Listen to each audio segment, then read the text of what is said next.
Hello, everybody. Welcome to Echo Underground. I am Shanique. This is Mike. And on this podcast, we talk about movies, music, and whatever else you feel like talking about. Like sometimes it's garbage, sometimes it's good. Today you're about to find out which one this one lands in. Okay. So today's podcast is about the new album by Travis Scott called ASTROWORLD, which, by the way, is currently the #1 album on the top Billboard really? 200. Yes. Really? #1. Y'all are extra for that one, man. I'll tell y'all. But, sorry guys. Hit us up on Twitter, Echo U Podcast, and let us know what you guys think of the album. And maybe any other suggestions. But I'm going to give my grade. I'm going to give this a D. I didn't particularly like the album. But, before I get into my bad points, my good points. It's produced really well. There's a lot of great beats. He tried a lot of different things with the beats that I really enjoyed. Oh, excuse me, folks. I really enjoyed what he did with all the beats on every song. There was not one beat I hated on any of the songs. There were some features I enjoyed. Like, I enjoyed, some Drake. I think James Blake, he sang on one of the songs. I love The Weeknd on this album. I thought Travis, his flow was really good on some of the songs, and sometimes it was like, But overall, I thought a lot of the songs were generic. There was no depth to the album. Even the song where it's called "Stop Trying to Be God," there was no depth to it either. And he didn't really blow me away on most of this album. So I'm giving it a D because honestly, most of the album I won't think I'll ever come back to. My top 3 are the only 3 songs I really, really, really like on the album. So that's why I'm getting it a D. What's your grade, Michael? Mine's going to be a D-. I'm not going to give it an F, because if I give it an F, then I'm going to put it in Kodak Black range, and that would be disrespectful to this album. Even though much as I don't like it, I will not put it in Kodak Black range. Anyways, can y'all tell I have a grudge? Moving on. A lot of times I listen to albums that are for people who are like, I don't really know much about. To be honest, the majority of this podcast, when it comes to me anyway. Travis Scott, seen his name plenty of times. Plenty of songs. As a feature. This album has confirmed to me that I do not give a shit about him on his own solo work. I'm going to go in complete evil mode on this one, guys. I apologize, but this album is absolute garbage to me. I do agree with Shanique. I think at the top couple songs that we kind of like picked out of this song, this album, 15-song album, you said? It actually turned out about 17, actually. 17? Either way, like, you get the idea. Like, I don't know. I feel like this is a failing grade. Like, there are some redeeming features, but it's like, it's a lot of reaching on my end anyway to find, like, the good redeeming features of this album. And it shouldn't really take all that. There is no standing out. I agree the features are great. Weeknd did his thing. Drake did his thing. I was surprised because I was like, I asked Shanique, and Shanique was like, maybe. That's as far as I got. But I don't know.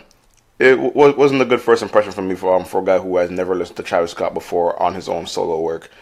As a feature, we've seen him plenty of times on this podcast specifically too. Yeah. And some of them were also hit or miss, but I know some of them we did enjoy. But like I said, guys. Not much here. Like, Travis Scott is another one of those guys who definitely banks on auto-tune, and you definitely still see that it's trying to revive that art with this album right here. So yeah, he gonna be in D- range for me. I'm sorry. Yeah. So the funny thing about Travis Scott is that when he rapped, he actually sounded okay. Yeah, he does. Yeah, I'm sorry. Go ahead. When he actually was rapping, he sounded fine. Obviously, there's no lyrical content at all. Okay, never mind. But his flow was pretty solid. Like, I actually agree he could rap on a beat, but he didn't talk about anything. But to be honest, considering his age, well, he just had a baby. So I don't know when his album was recorded. But he ain't really had nothing to say.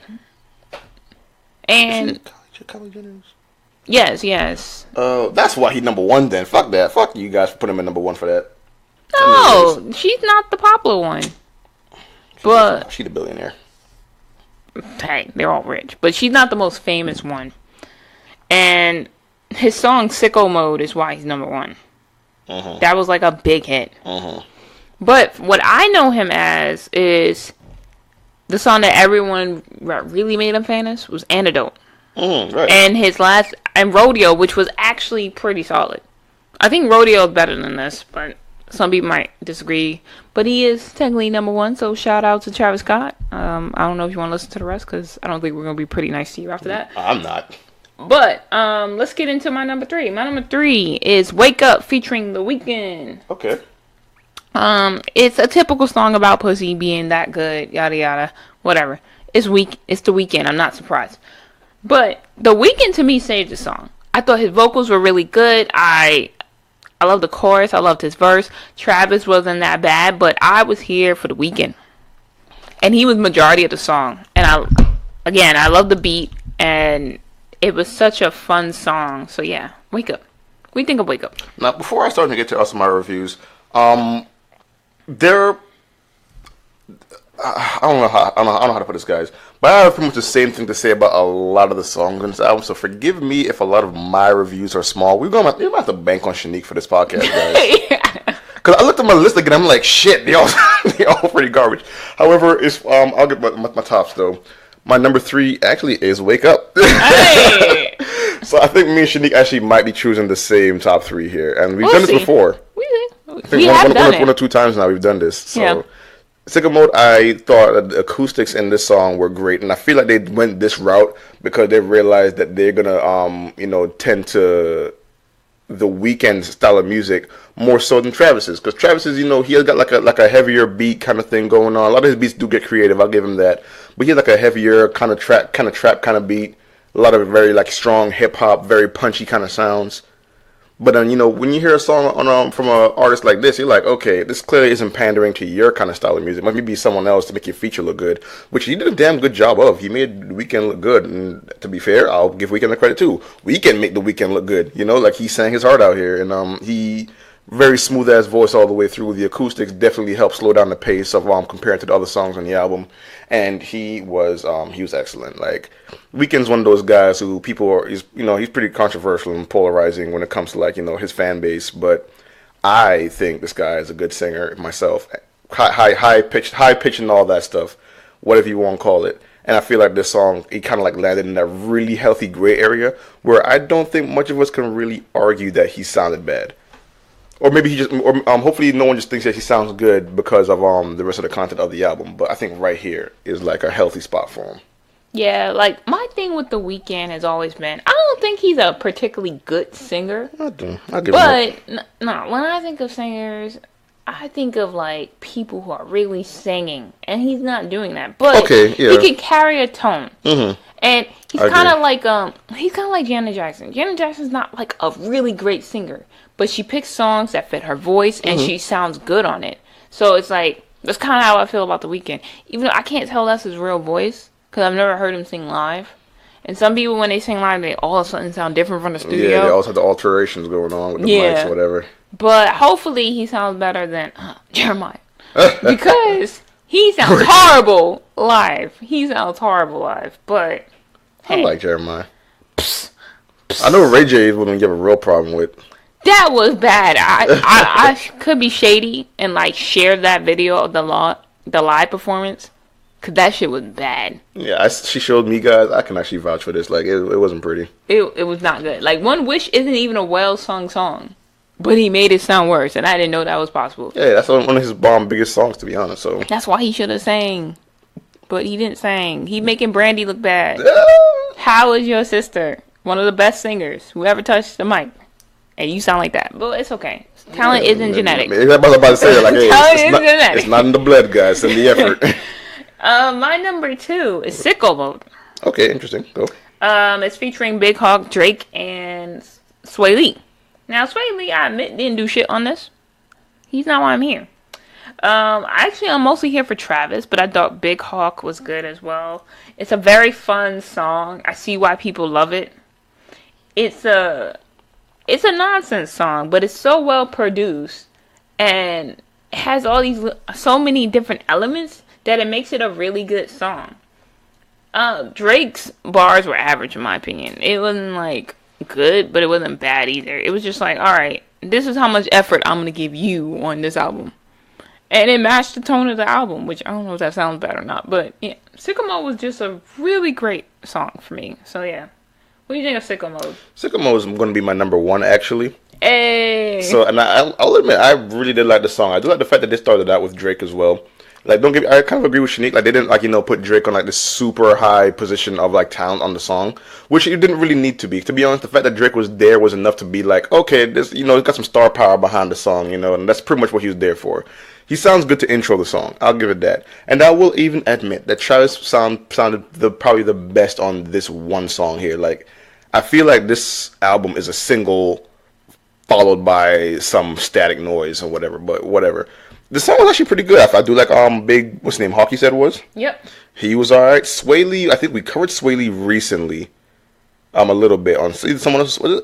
He was on Chung Sway on Nicki Minaj's album. Right. Did not, right. No. I don't know what he was doing on there. Wasn't on board with whatever happened with him on Nicki Minaj's album. Chung Sway, that's what it was too, that song. Yeah. And I was like, yo, your voice, very irritating. Half a ray shrimmer. Get rid. I keep forgetting that. I really think of them as the two light-skinned dudes. I don't know the individual. Well, one of them's dark-skinned. I know, but in my head, that's literally where they are, like, artistically for me. Like, two light-skinned. Yeah. Okay. Anyways. Light-skinned talent. Back to Sicko Mode. Sicko Mode, until Shanique just told me at the top of this podcast that this is why this album is actually known, I get it. But I feel like maybe the single could probably be up there, but the whole album, guys, I have some disputes. I'm not about to go ranting because I got I'm pretty much just gonna be raging about why the fuck that's going on. I'm gonna sound like a hater, trust me. So I'm gonna just save you the trouble. But I honestly believe this album's not worth being on top 200 at all. Scorpion. Is it better than Scorpion by Drake? This album, I would actually say Drake's Scorpion was better than this. Yeah, I agree. Actually, by far. Anyways. Even the second half. Yeah, I will agree. I will actually agree with that too. But it's like, guys. As a single, I'll agree, hands down, Sicko Mode, it holds this album down. But it's not a big enough anchor for me to give a shit about the other 16 songs. It's a little weird for me, man. I know Travis Scott does have like a lot of good potential because we've heard the good stuff out of him before. We just talked about like with Antidote and the other one you said, but it's like, I don't know. It was here for maybe two or three songs, and that's pretty much it. Okay, so let me guess your number 2 then, since you already told me your number 1. Mm-hmm. It's gonna be a weird one though, and I'm actually surprised I like this one, but I don't think you're gonna get it. If you get it, I'll be super proud of you. Just to be a troll. Yeah. NC-17. I'll actually admit that's actually not a bad one either. To be honest, you're right, but it's not my number 2. My number 2 actually is Houston Fornication. What? Yeah. Okay. I know. Yeah, I told you it's a weird one. I was gonna choose, man. It's weird. It's one of those songs where I actually could hear Travis's voice on this one, and it was and it helped that the song actually wasn't as punchy as all the other ones. Like it was more of a consistent tone going throughout the song that I could keep up with. And Travis did a decent job here. I could actually hear him. Subject matter wise, this is where the song definitely falls short. I get that, but at least he delivered it very well. This song pretty much banked on delivery for me, and coming from an album where I thought his delivery was garbage in the first place, this actually kind of stands out for me at least. And NC-17, that's actually a pretty good guess, but it beat it out by just this much. I'll probably put NC-17 as a very close third and a half, like top 3. Okay. All right. What's my number 1? NC-17. No. Oh shit. Okay, wait. Don't tell me. Hold on. One more. Should have been Sicko Mode, to be honest. Let's see.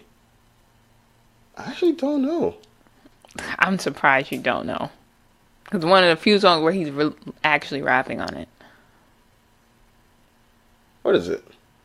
No Bystanders. I was looking at that. Literally, as you said that, I'm looking. I'm like, there's no way she chose No Bystanders, but that's fine. Okay, I guess. Okay, so it's featuring Juice WRLD and Sheck West. Sheck West is the guy that's doing that hook that you hear in the back. Mm-hmm.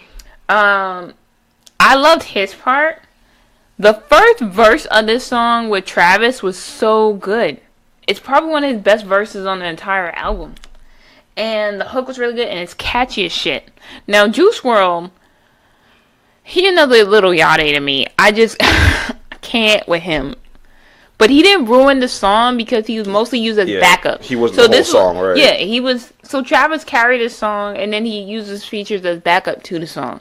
So therefore, I enjoyed it because to me, it was just like Sicko Mode, a shining light on this album. So yeah, No Bystanders. What do you think of No Bystanders? I will also admit that this song, for the ones that I can hear, this song does This song also does stand out because you can't hear him, and it sucks to say that because like that should not be a redeeming point for a good album. Like I can actually hear him on this one, so I'm gonna call it good. But you know it is because there's only like a small pool of those on this album anyway, so fuck it.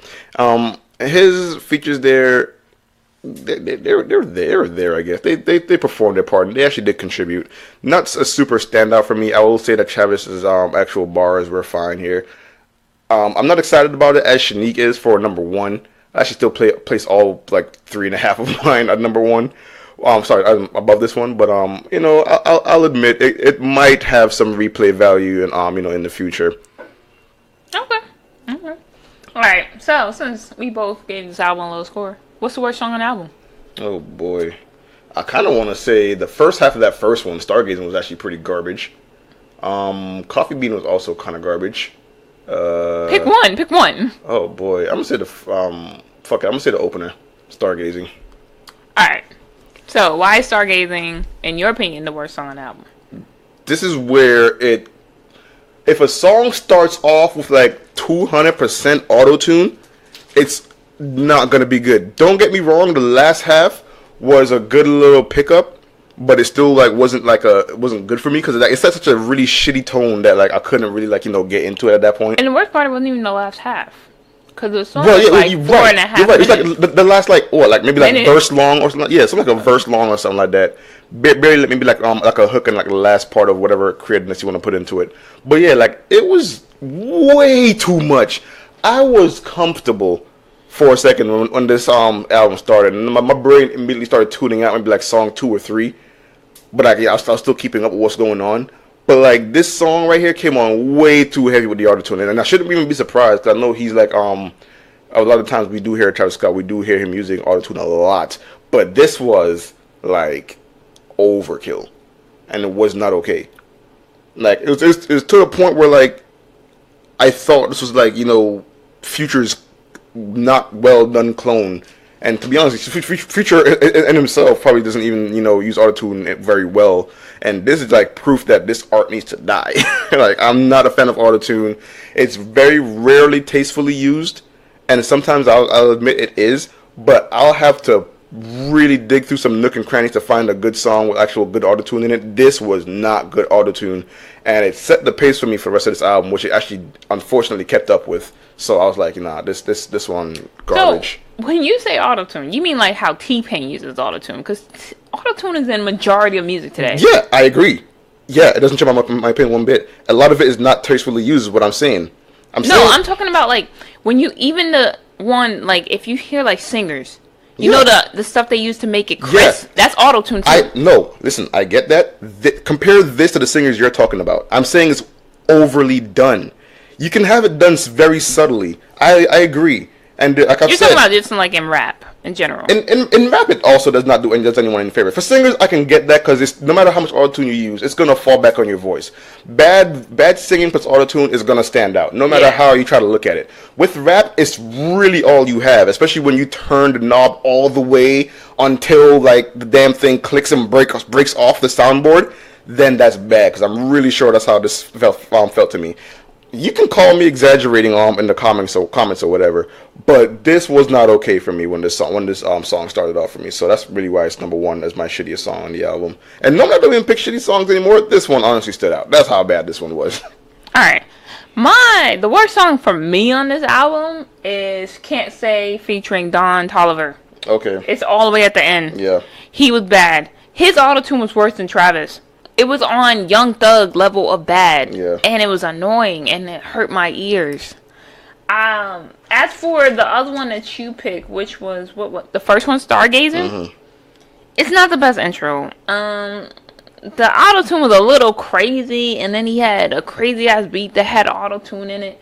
And then the song only works because of the beat it's using. And that's really it. So wasted beat in my opinion too. It is a wasted beat. And then the last minute and a half where he actually is rapping is solid. He sounds a little bit like Kanye to me for some reason. But the first 3 minutes, no. Like, it was just too much auto-tune, and he kept switching. He was doing a lot in the first 3 minutes that I didn't understand. But that's still better than Can't Say.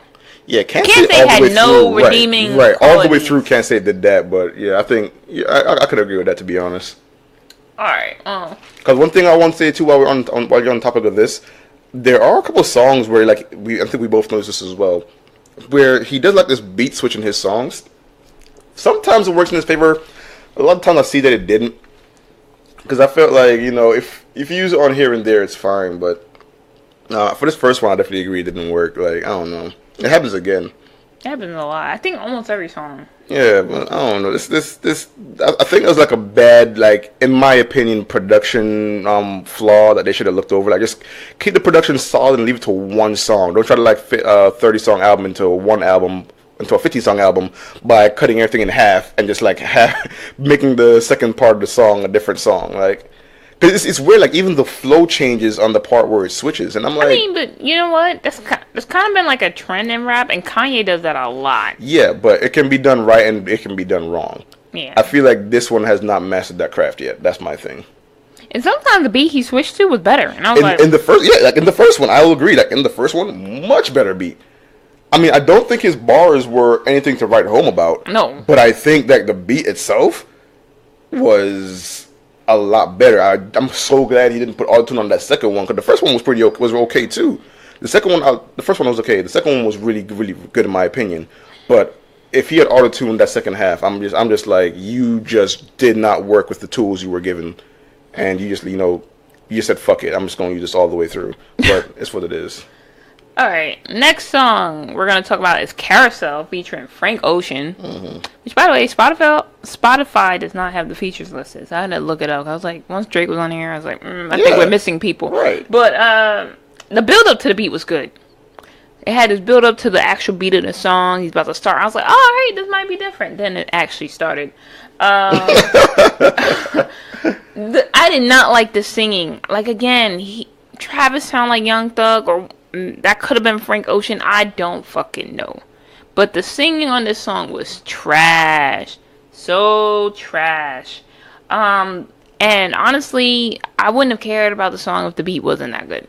And that's being honest from my end. What do you think of Carousel? I'm going to agree with you. The build to the beat actually was pretty interesting. It did get me hyped, considering it came from that first song. So alright, you stumbled on your way out to the field. Maybe your performance on the field will actually be better, and it did not work out very well. Frank Ocean is one of those guys I'll definitely give a shot to listen to, and I don't think right here he was used to the best of his potential.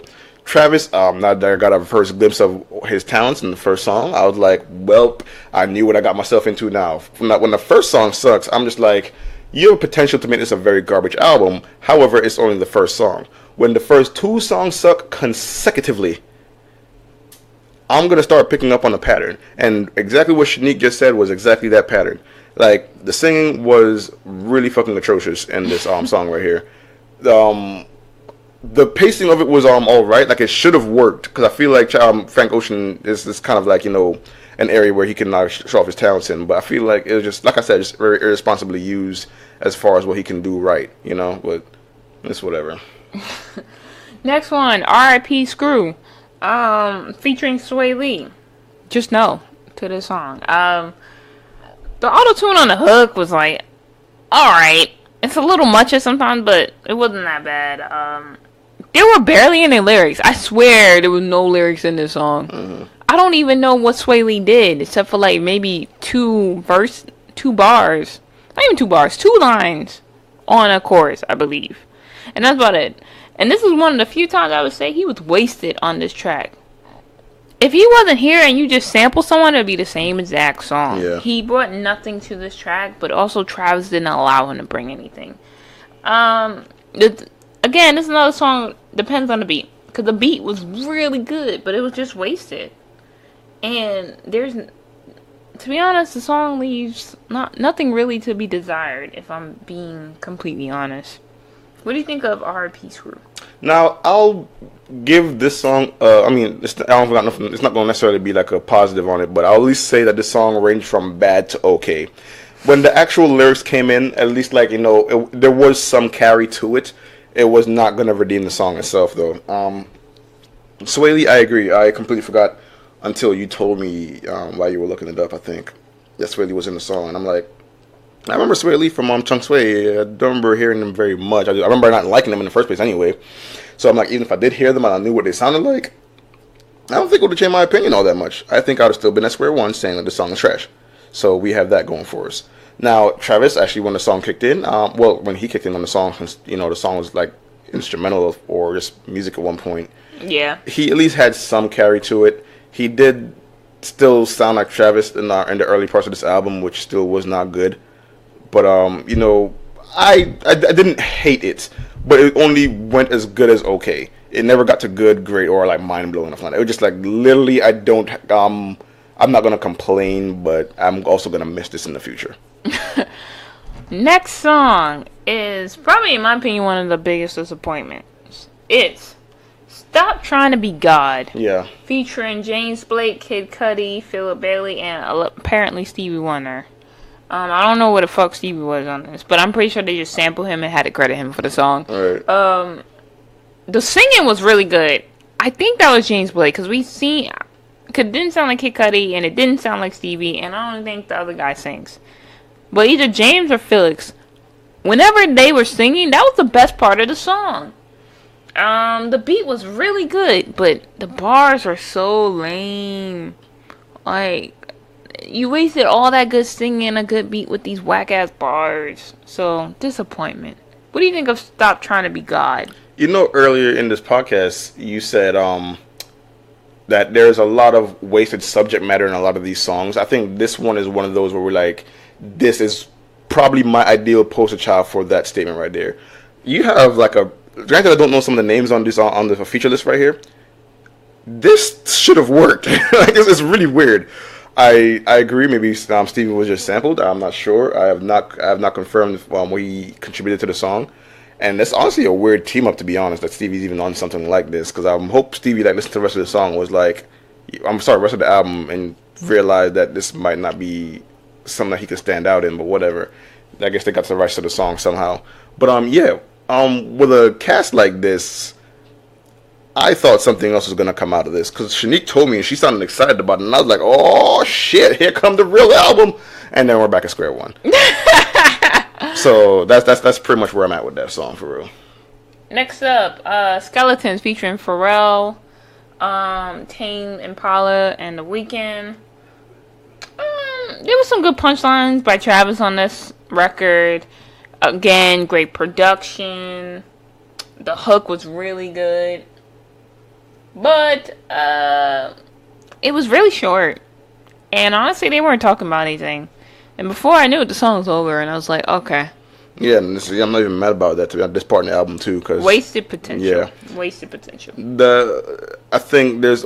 Of the decent-sized pool of features he had in this album, he only probably used 2 of them right. And it's really bad. And to be honest, and one of mine is Drake. And Shanique already said that he barely got used all that good. Like his part was short, and he was just like there to be there, which I could see a good argument for that. But I'm like, he wasn't horrible. But like this song, he even shows a verse though. Yeah, he got a verse. But like he said like you weren't all that impressed by it, and I was like it was fine by me. But I get that. Like, I'm saying like the pool of actual well used features on this album was not very big to begin with. Well, sorry, it was not very big, and not it was pretty irresponsibly used, to be, in my opinion.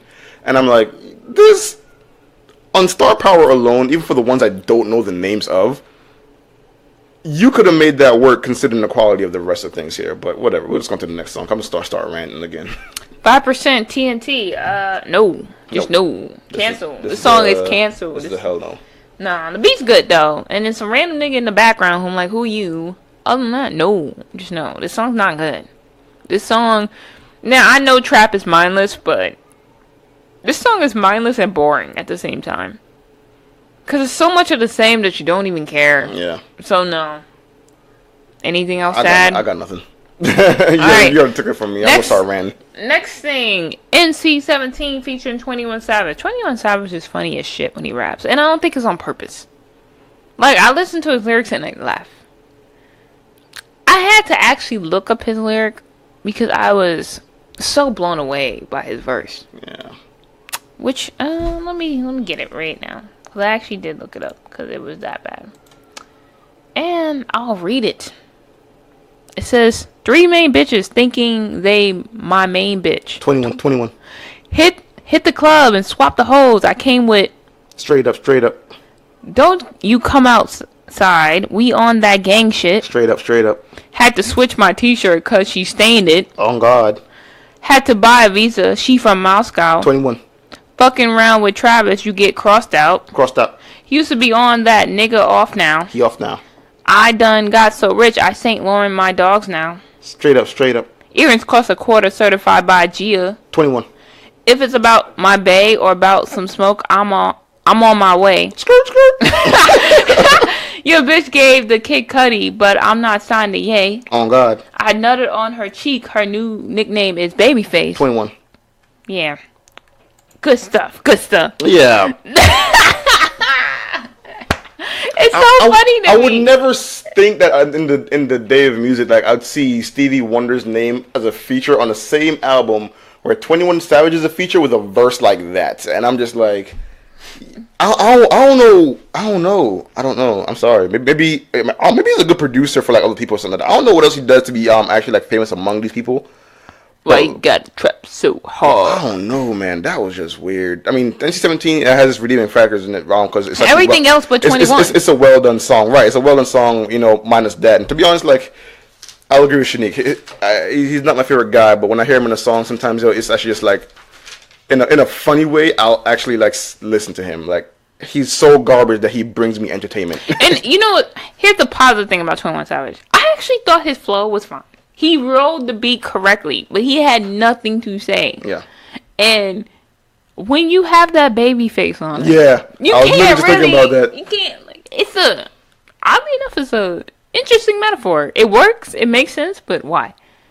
It doesn't work with your previous verse. So it's like, why are you saying this? Like, I don't know. I feel like it's just for what we're talking about right now, so people can talk about it. Like, he wants people to say, "What the fuck did he just say?" Maybe. And he won. Congrats, 21. You won. You got to talk about it. That's just as bad as that mac and cheese line on Kodak Black's album. Or that other line he had on, I forgot who album it was. It's an album we did recently. Where I was just like, bruh, why?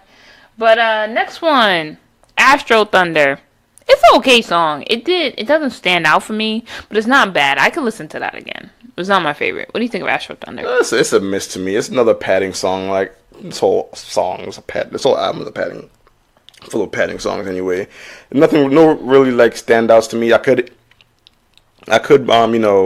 say that he did a good job carrying the song. Delivery was fine. Not sure if he only made the song to be within the theme of the actual album itself, being ASTROWORLD or whatever. Because it's the only other thing that sounded like it might have been space themed other than like Stargazer or whatever. But I don't know if that was the point of it, then I definitely missed it. But yeah, I don't know. It's a miss for me, to be honest. Next one. What is it? Yosemite. Yosemite. Really? That don't look right. But okay. Yosemite, like Yosemite Park. No. Is it American? Okay, fine. It's Yosemite though. Okay, Yosemite featuring Gunna and Nave. Another okay song. I'm not really a fan of Nave. I don't know who the fuck Gunna is, or Gunna. I don't know who either of them are. Nave's been on a couple albums. He's a couple rap albums. You have seen Nave. Okay. It was okay. I can't really say much about it because there's nothing much to say about it. Mm-hmm. But it wasn't bad. And again, solid beat. Production wise, fine. Overall song, That's kind of where I'm at with this one. Meh. Didn't hate it. It went from bad to okay. That's my literal scale for the song. Not really much here for me. Alright, next one. Who? What? Featuring Migos. Oh boy. No, I don't like the song.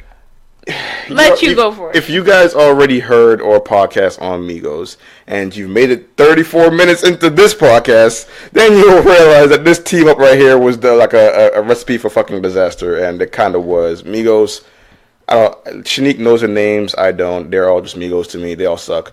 Travis, they sound like me. He sounded like Migos. So I'm on this track, yeah. Right. So like, I guess he's like, pandering to their style now, but not for like, everyone else's to make them look good. But whatever. Just another irresponsibility. To Migos fan, I suppose they'd be used responsibly because they did sound like Migos. But I feel like everywhere else, it's like, I don't know. At least for us, if you were on listen to our podcast They fit this album, though. Right, that's what I'm saying. I don't know if that's a good thing or not, but they fit the album. Yeah, I'm saying like fans of Migos will say that they did fine because they sound like Migos here. But, for real, this is a hard pass for me. All right, next one, Butterfly Effect. What's with the candy metaphor in this entire song? Didn't get that. Like, I don't understand. What was it? I was unsure.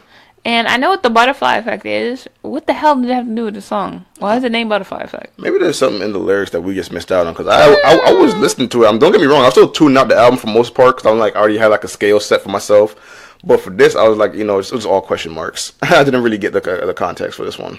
All right. Coffee Bean. The closer of the album. Not good. Here. Positives. I actually didn't mind his flow on it. I actually liked that he took his time and rapped on it.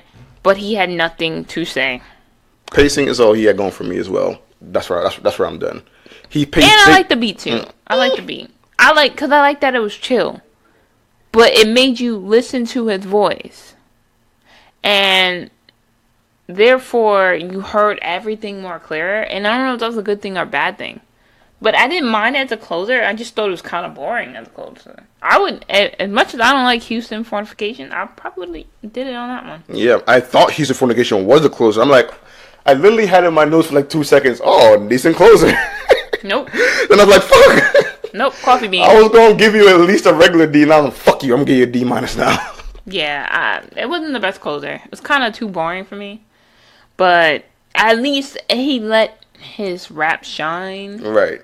And depending on whether you like it or not, that could have been a good thing or a bad thing. Mm-hmm.